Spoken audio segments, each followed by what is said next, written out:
Hello everyone, this is Direwolf20 and welcome to episode 37 of Direwolf20's Let's Play. Today I have a long list of items I'd like to get built, and I'm going to start working on a pretty complex and large build. It's probably going to be one of the larger builds I've ever done. It's going to take a lot of time and a lot of resources, and I'm going to have to jump straight into some equivalent exchange stuff here to start going. So one of the first things I want to do is start charging up my Klein Star and my Mark II relay, and grabbing a bunch of the Eternalist fuel that I've got listed here in my collectors. Cool. And then I'm probably going to grab my Klein Star out of here and head over to the transmutation table. Like I said, have a few things to do. Let's do something like this.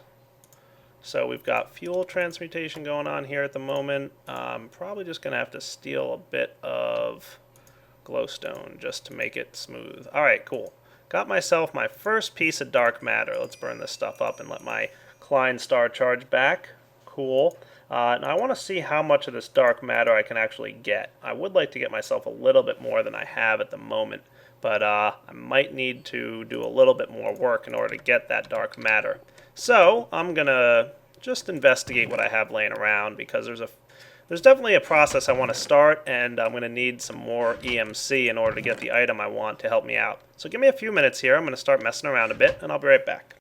Alright guys, so it looks like I'm going to have to resort to some drastic measures here to get the exact items I want. I've got my Klein Star ready to roll. I'm going to drop one piece of tungsten in here. Tungsten ore is worth quite a lot of EMC, believe it or not. It's a pretty rare resource, and I'm going to use it right now to get myself a couple pieces of dark matter, because I really want to get started with this equivalent exchange item, and I want to, well, basically I want to get going with it. Yeah, that's it. So I converted some tungsten into some dark matter there. As you can see, tungsten, being worth about twice as much as a diamond, is really useful if you want to real quick help boost yourself with equivalent exchange. It's going to have some really good uses in red power in the future, so I was kind of trying to avoid using it, but for now there's nothing really that tungsten ore can do in red power just yet. So I'm going to hold off, and then I'm going to start working on an item I want to craft. I've got 4 pieces of dark matter, which is a huge amount of dark matter to be having at this point, but I really wanted to get started with this item. I'm also going to grab myself 4 feathers. Awesome. And I'm going to need some metal. So let's get some iron. About 8 of those should be good. And then I'm going to need to find myself, let's see, what do I have in my little alchemy bag here? Anything good? I have an empty bucket. I'll be right back. And I now have a lava bucket. Cool. If I take a lava bucket and surround it with some iron ingots, I should be able to create an iron band. And if we look at this iron band, you can see it has a lot of different cool uses within equivalent exchange. It gets me a bunch of different cool items. But the one that I'm after is probably one of my favorite items in equivalent exchange, the Swiftwolf's Rending Gale. This is an awesome little toy. Like I said, definitely one of the cooler items in equivalent exchange, and it's really going to help my mobility around the world. Because what the Swiftwolf's Rending Gale does, look at that, 4 dark matter blocks just going by the wayside. Well, I think it's worth it. Let's sleep through the night, and I'll go outside to show you all the cool uses this little ring has. Alright, here we go, heading outside, and I'm jumping. Hey, look at that, I'm flying around. So, ability number 1 for the Swiftwolf's Rending Gale, lets you fly. Totally worth it. And hitting the R key on your keyboard will go ahead and toss any enemies nearby away with that awesome little cyclone ability. Pretty cool. And you can activate it with G to turn it off, and then I believe C? Yeah. If I have C on here, hey you, how's it going? You will push away any enemies as long as that C ability is active. C as in Charlie. Look at that, it's keeping that guy nice and far away. And this zombie can't even get close to me. Hey buddy, how's it going? If I turn it off, of course, they can get close again, but I'm not going to worry too much about that. So again, just C to activate it, and it pushes the enemies away. Cool. And just double tap space to jump and start flying, just like you would in creative mode. And I like this form of flight a lot better than the form of flight that you get with the jetpack, because with the jetpack you're constantly falling and having to jump back up. But this thing is awesome. And it's going to be a huge help with regards to my building a really neat contraption, for which I'm going to start getting the resources and supplies that I'm going to need right now. Like I said, this will probably take at least maybe 2 or more episodes to build, but I hope in the end it's going to be pretty cool and worthwhile. So let's get started. Alright guys, I'm flying around over here by my old quarry frame, and I refer to it as my old quarry frame because this thing's about to get retired. That's right, I think I'd like to build a frame quarry. Quarries built with frames in Red Power 2 are extremely complicated, but can be extremely powerful as well. I have a few items on me, some block breakers, some deployers, some frame motors, and a battery box, and a bunch of support frames, and some pneumatic tubes. This is going to be a multi-part build, so it's going to take a while to get everything going, but hopefully in the end it'll be extremely worthwhile. Like I said, pretty complex machine that I'm about to build here, but I'm hoping it works out for us. Well, guess we'll have to find out. So I'm finding a good spot to work on this thing and start building it. And I'm thinking this desert here is as good a spot as any. Like, there's a little bit of oil here and a little bit of water and lava. The only downside to my frame quarry is it's not going to like lava too much. I think I can get around problems with water, but we'll see. But anyway, for now, I think what I'm going to want to do is start building my frame quarry. Let's just pick a spot anywhere for reals. I might even fly over here in this direction, and as you can see, having a little Swift Wolf's Rending Gale on me is really going to be useful. How's this area look? Would this be like at all useful for a nice big old frame quarry? This spot right here might be even better. I'm thinking I might like this area. Yeah, let's set down right over here and start building. So I'm going to clear out this lake actually because it's bothering me, and I'll be back in a few once I've completely cleared this area out of water, and I hopefully won't have a problem. Alright, this looks like as good a spot as any to start building my frame quarry. The first item I'm going to need to build for my frame quarry is going to be the frame quarry head. That's going to be pretty much the piece of the quarry that does the mining. And for that I'm using block breakers. Block breakers are a pretty awesome device. I don't think I've shown them to you guys this season yet. So for the newcomers, basically what they do is in front of them, when they receive a redstone signal, they break whatever block is in front of them. Block breakers break the block in front of them. I hope that makes sense to you guys. And what we can do is hook up a pneumatic tube to the back of the block breakers, and it'll eject the item into the pneumatic tube when it gets broken. It just needs an adjacent inventory for it to land in. So do I have any chests with me? I don't think I do. That's okay. So you need a valid inventory for the block to land in, but once you have a valid inventory, it should land there no problem. Ta-da! And all future blocks that get broken by the block breaker will land in the valid inventory. Perfect. Loving it so far, right? And while stationary block breakers are all fun and good, mobile ones are that much better. So a block breaker placed on a frame quarry could do an even better job. Now I'm going to start off with about 10 block breakers in a 5x5 formation like this. Okay, now I'm definitely going to need my screwdriver, which I'm pretty sure I've got on me. Good. And I'm going to orient these guys so that they're facing downwards. And you know they're facing downwards when the small hole is facing upwards. That's the output face for the frame, or for the block breaker. Speaking of frames, we're going to have to place them down next. I'm placing them along the middle here, so this way that this frame block that we're currently looking at is going to move what blocks? It'll move these block breakers, but right now it's also going to move, the blocks underneath it. And since these things are going to have to be adjacent to the ground in order to function, the block breakers here need to be touching the ground, we're going to want to make sure that these frames do not affect the ground they pass over. So how do we do that? Well, you guys should remember this one now. It's pretty simple. We're going to need some smooth stone, which I think I have a bit of. Yeah, that should be plenty. And our diamond handsaw. And I'm just going to get stone slabs, stone panels, stone covers, and just because I know I'm going to need them eventually, I'm going to get myself some stone panels as well. And stone panels and stone slabs, or stone covers, work a little differently on frames. They do two different functions, but we'll get into them a little bit more in the future.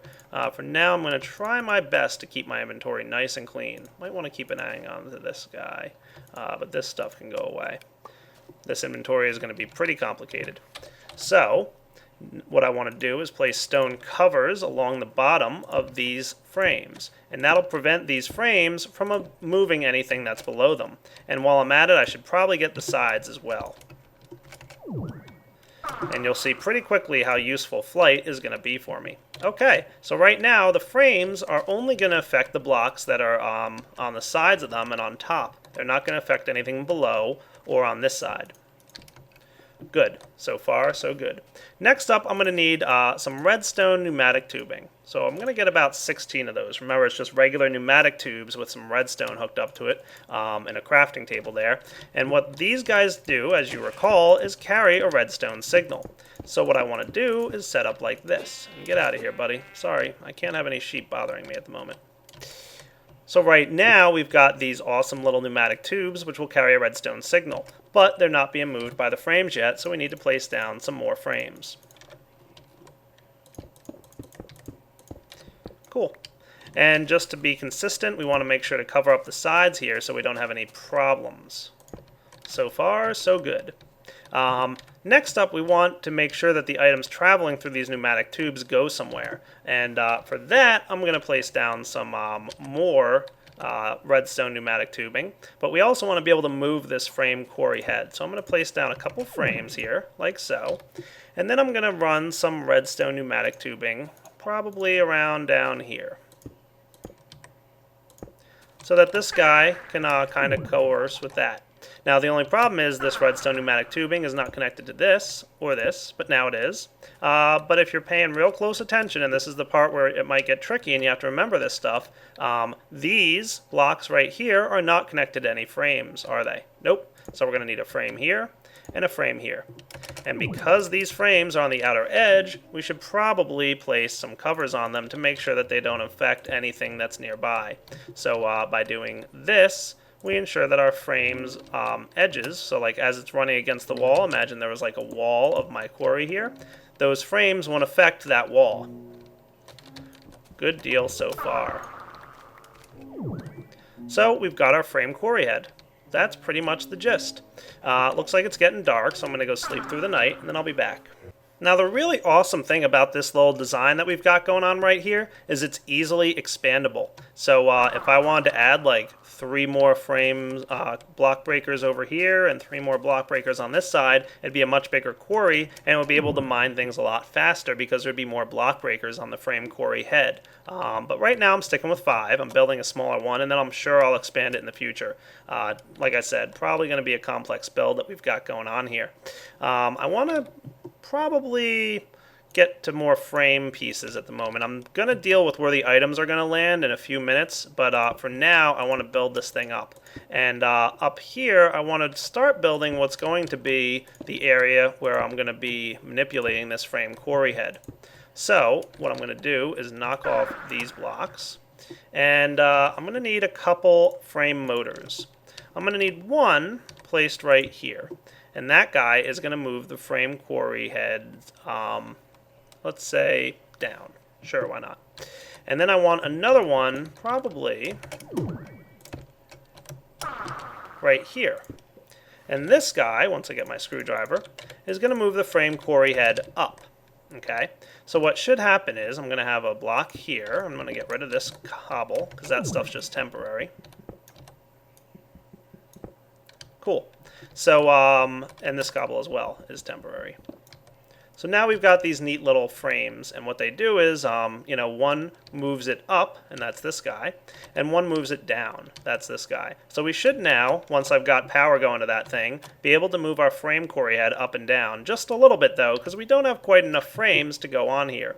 Now what I could do is just build this giant frame tower all the way up into the sky, and then it'll be able to push those frames all the way down and pull more all the way up. But, that does not sound cool to me in the least. I don't like the sound of it. So I'm going to do something a little different. I'm going to use deployers and block breakers. That's right, you might have noticed that I didn't quite have enough block breakers here. Not a problem. Or I didn't use quite all of them, that's it. So what I'm going to do, let me think this through for a second, is probably place a block breaker here. And then a deployer is going to go here. Yeah, that sounds cool. And again, get rid of my temporary cobble. And inside my deployer is going to go a bunch of support frames. For now, I'm just going to put about 15 in there. I'm going to need to put more in later, but I don't quite have the resources to be playing around too much. I'll make more real soon, I promise. Cool.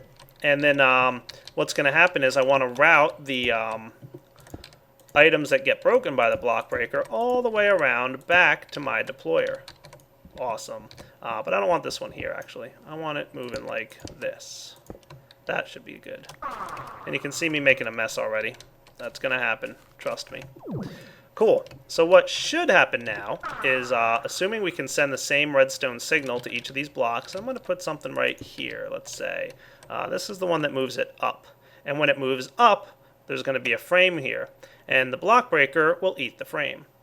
And then when it moves down, it's going to not have a frame here, and the deployer is going to deploy a new frame. So for all this to work, I'm probably going to need a block here.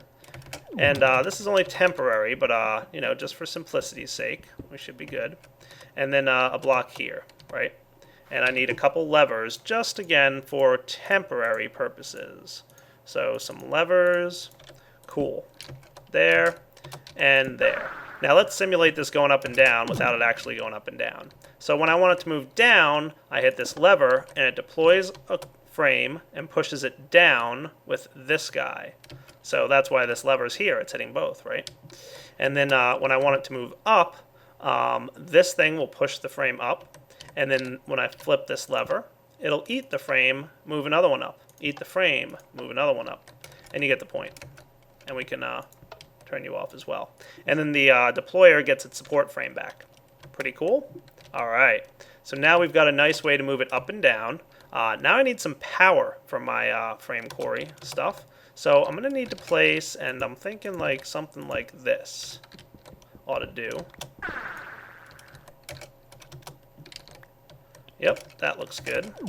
I'm going to have to get out my battery box. I hope this is going to go all right here. And this thing is going to need a supply of power, so I'm going to need to get some solar panels or something. I might need more battery boxes as time goes on. We'll have to see. But like I said, I'm just getting the groundwork placed. And I need to run some power from this guy to these guys. Now, I could run it with those blue trick cables, which you guys have seen in the past, but I think I'm going to go with something a little different just to show you guys a new tool, and also because it'll really help to be able to do this. So let's head back to our base here. Swing over and find a blue alloy ingot, which should be in my metals chest. Yep, there's one. I'm going to get a couple of them, because I don't know how many I need for sure. And if I take my stone covers, and you guys saw me do this with redstone in the past, right? Well, if you do it with blue alloy ingots, you can get stone jacketed blue wire. So this works just like the red wire that's jacketed, in that when you decide to use it, you don't have to run it up against the side of a block or something. It'll just kind of stand there all by itself. So let's fly up here, and I'm going to need to run some power, probably like so. This one is easy because I just run it here. Oops, come on. Understand why I want to have the Swift Wolves ready?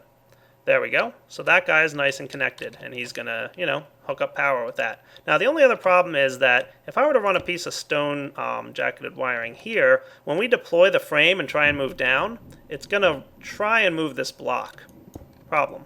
So I'm going to need to run it up the side here, like so. And this way it'll be not messed up by the frames. So that should be cool.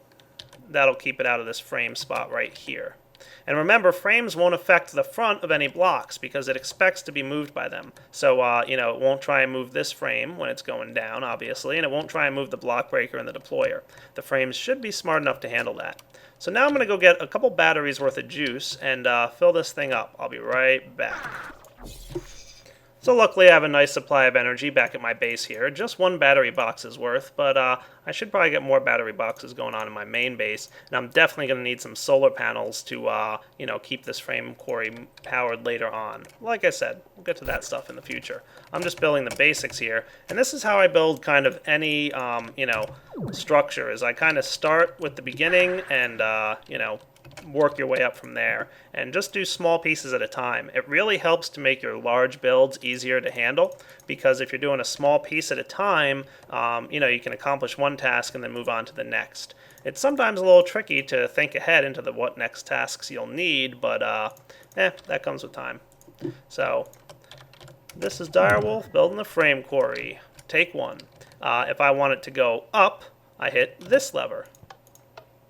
Cool. And next time I hit the lever, the block breaker will eat the frame and then move it up again within the same pulse. Let's try it.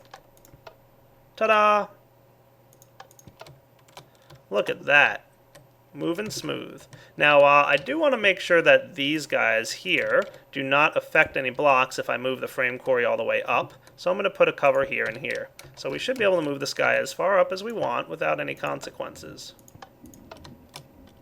And then, oh, I'm stuck because of my, piece of tubing here. That's not a problem. I'll just move that for now. And it's far enough up that it's cool. I'm going to bump it up one more lever. Yep, we're looking good. Now let's try moving it down. Again, that's this lever over here. This should move it down. And then the next pulse, it should use the deployer to deploy one of the support frames and move it down again. Ta-da! We've got a fully moving frame quarry head. Up and down, up and down. And if all I wanted to do was go straight down into the earth, well, number one, this wouldn't really work. Why is that? Well, let's take a look. Why wouldn't this let me go straight down into the earth, you might ask? Because I would be stuck as soon as I get down one or two layers because of this middle spot here. So this frame is obviously going to need to be moving left and right. So some off in this direction and then some off in this direction. And we'll have to get to that tomorrow because it's getting to be nighttime. And not tomorrow real life time, tomorrow Minecraft time. Alright, so we've done a pretty nice job building an up and down quarry head. Now I need to be able to move this thing side to side. And probably the best bet for moving this thing side to side is to move the whole structure at once. So what I'm going to want to do is move this whole thing that I just built off to the left, and then move it down some and move everything to the right, and then move it down some and then move everything to the left, move it down and right and down. And then when I'm done, I want to be able to pull it all the way up if I want to, and have kind of a good free range of control over the way this little quarry operates. So the best way to be able to move everything, you might ask, with frames. And I just want to move things down a little bit. Is this the down or is this one over here? This is down, right? So let's make sure we have a nice little bit of an area to work with. I'm going to knock this off. Don't want him there anymore. What I instead want to do is have some frame stuff. So we've got this. And I'm going to need to get rid of this frame for now. And instead here, place a panel instead of a cover. So remember I showed you guys in the past that you can't place redstone directly on frames. Well, the same thing with a lever. You need to place a panel down and then your little lever. And what a panel does is it kind of, number one, looks a little nicer. And number two, allows you to place red alloy wire or blue alloy wire and levers and torches and that kind of stuff. And then finally, it will move things. So a cover will prevent objects from being moved, where a panel will move things. And remember, the panel is the thicker one and the cover is the thinner one. So the thin will not move and the thick will move. Cool. Let's see. Now I'm going to want to build out a nice area here of frames, and I do want to move this block, and the best way to do that is to have a frame right here. But because of that, now it's going to try and move everything when it moves this block down. So the best way to resolve that is to place another cover right here. This way, there we go. We can still move things up and down, so let's try it real quick. Up, please. There we go. And then down without affecting the frame that's there. See? So these pieces are not being affected because of that cover. And let's make sure we have everything else touched. So we've got, want to make sure this whole pneumatic tube network gets moved. And we've got more pneumatic tubes here, and we're going to want to move this guy as well. So the best bet for that is, again, to clear this out and probably place another cover here. And I'm going to need some more covers. Let me go craft them real fast. Alright, so I got my stone panels back there, and let's see, I'm probably going to need to move this thing as well while I'm at it, aren't I? Yeah, let's place this guy here, just so he's ready to be moved. And again, facing that way. And we're going to want to move this thing as well, so this way we've got, our panels and our frames all covered there. That's good. So we shouldn't have any problems now. So if I reconnect this stuff, my up and down movement should still work. And this is another good example of how to test. Make sure everything's working. and keep trying it and make sure that works, because you know, if you spend half an hour building something and all of a sudden it doesn't work after a minute, or after a half an hour of playing around, well, you might say to yourself, what did I do that broke it? Good question, and you won't know. So if you test every now and then, like I like to test all the time, that's why. Alright, so let's see, we want to move this guy here, and I'm going to leave this block here, this cobblestone, because a lever on a cover will not transmit the redstone signal through the frame. So, you know, this lever here can activate both of these guys. Yeah, good thing. So I'm going to leave this here, and then I'm going to put this up so it moves the lever. And we'll just kind of operate all around here. And if we're going to be on the outer edges of this thing, we probably, after all, don't need this. So let's do that. Let's get rid of it. Because this frame motor will be moved by this frame. Alright, so how are we doing? Everything connecting so far? We're going to need some frames up here to move this blue trick cabling. And it never hurts to have a few extra frames. Yeah, looking good, right? Yeah. And maybe this guy here and here? Sure. How are we doing, guys? I think we're pretty solid. So, like I said, never hurts to have a few extra frames placed down, but if we are stuck on something, we'll find out pretty soon. Again, let's test moving up and down. So, up seems to work no problem, not getting stuck anywhere, and down should also work no problem. Cool. So far, so good. Next, what I want to do is right off the edge here, I want to have a bunch of frames coming out, and we're going to want to connect to probably another device over in this direction. And I'm going to need 2 more frame motors and quite a few more support frames, so it looks like I need to go craft, and I'll be back when I'm done.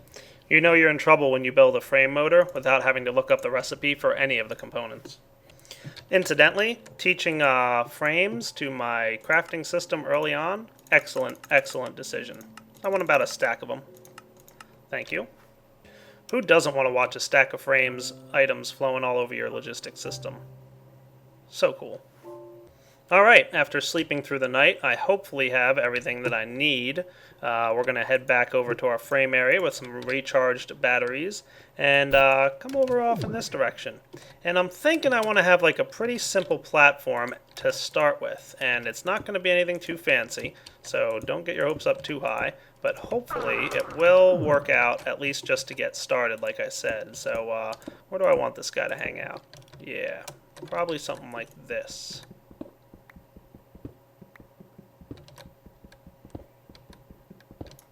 Looking good. And we're going to want our frame motors to be facing right off in this direction. We're going to want one here and one here. And with our screwdriver, we want one heading to the right and one heading to the left. That looks good. And we don't want this cobble here because that will mess with my stuff. We'll want a battery box, of course, to hold the charge that's going to charge these things. So let's try it out. And debating if I want another block breaker combo thing there. Probably going to want one, but yeah, give me a few minutes, we'll see. So here is where I'm going to place my battery box. Sure, why not? And then because I am on flat ground here, I can go place some blue trick cabling. And these guys should be nicely charged. And let's place down just a few support frames. Again, this is more for testing purposes first to make sure that I've got everything built properly. Just have a few frames either direction. So like what I could do, of course, is have like enough frames here, but eventually I'm probably going to want another one of those block breaker deployer combo deals. Yeah, probably. Let's see what happens. So, okay. Let's see. Yeah, that looks cool. You want to move it? Let's move it.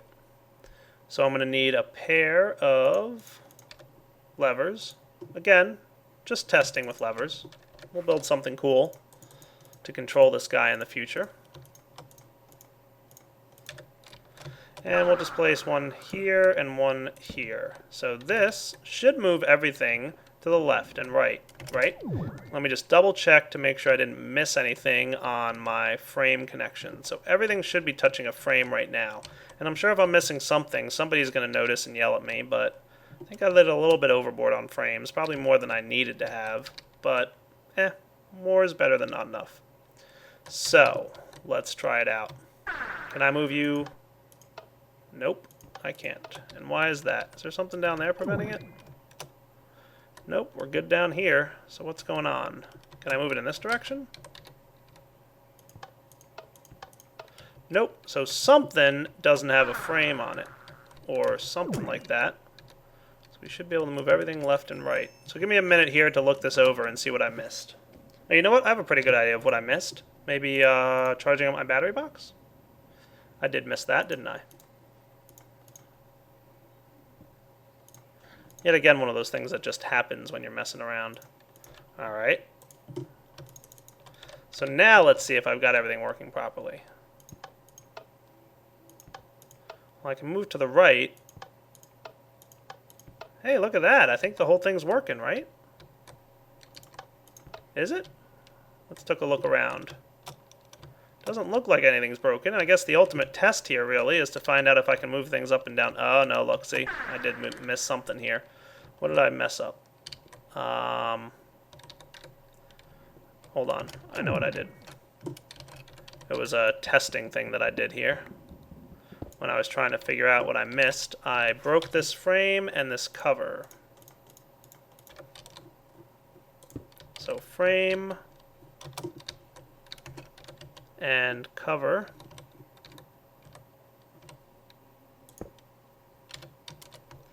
And then I need to move my this guy back into place. So deployer with you know, that many support frames in it should be good. And then I can place my frames back up to here. All right, so can we moving up is working.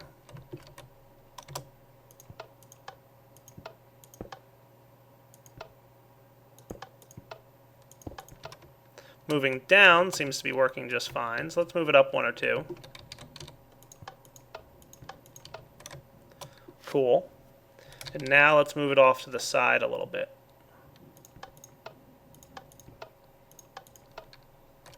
Hey, that ain't half bad, right? Yeah, that's pretty cool. And I guess now that I've moved it off to the side, let's make sure up and down still works.